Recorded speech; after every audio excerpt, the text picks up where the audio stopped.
नमस्कार, यह है साक्षात पद्म पुराण और मेरी कुछ वीडियो आपने पीछे देखी होंगी। उसमें मैं यही दिखाया है कि ये इतने सम्मान की चीज़ों को किस तरह बदनाम करते हैं। ठीक है, जो चंद्रमा के समान उज्जवल और स्वच्छ है, जिसमें हाथी की सूंड के समान आकार वाले नाकों के इधर उधर वेग पूर्वक चलने फिरने से फेन पैदा होता रहता है।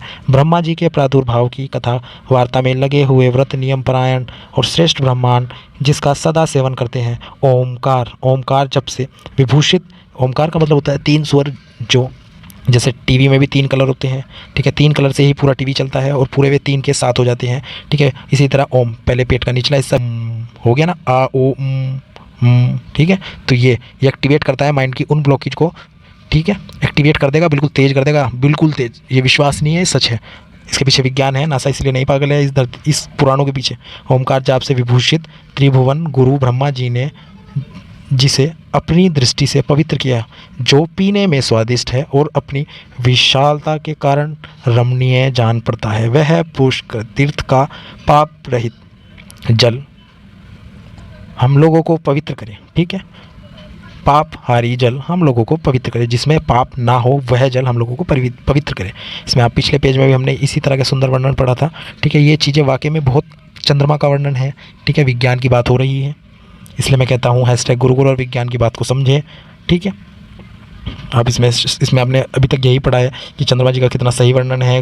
कुछ मुनि जिनसे ज्ञान प्राप्त हुआ था, अब आप पढ़ते हैं, उन्हें अपनी नर्मता और प्रणाम आदि के द्वारा महर्षियों को संतुष्ट किया। वे यज्ञ में भाग लेने वाले महर्षि भी सदस्यत्व संहिता बहुत प्रसन्न हुए तथा सबने एकत्रित होकर सूत जी यथा योग्य आदर सत्कार किया। ऋषि बोले, देवताओं के सामने तेजस्वी सूत जी अपने कैसे और किसे दशा से यहाँ आए, आपने आने का कारण बताइए। ठीक है, तब सूत जी कहा, महर्षि, मेरी बुद्धि पिता व्यास शिष्य लोम हर्षणा जी ने मुझे यह आज्ञा दी है कि तुम मुनियों के पास जाकर उनकी सेवा में रहो और वे जो कुछ पूछें उन्हें बताओ। सेवा में रहो, सेवा का मतलब आप समझते हैं, कहीं भी देख लेना, सेवा का महत्व ही अलग है।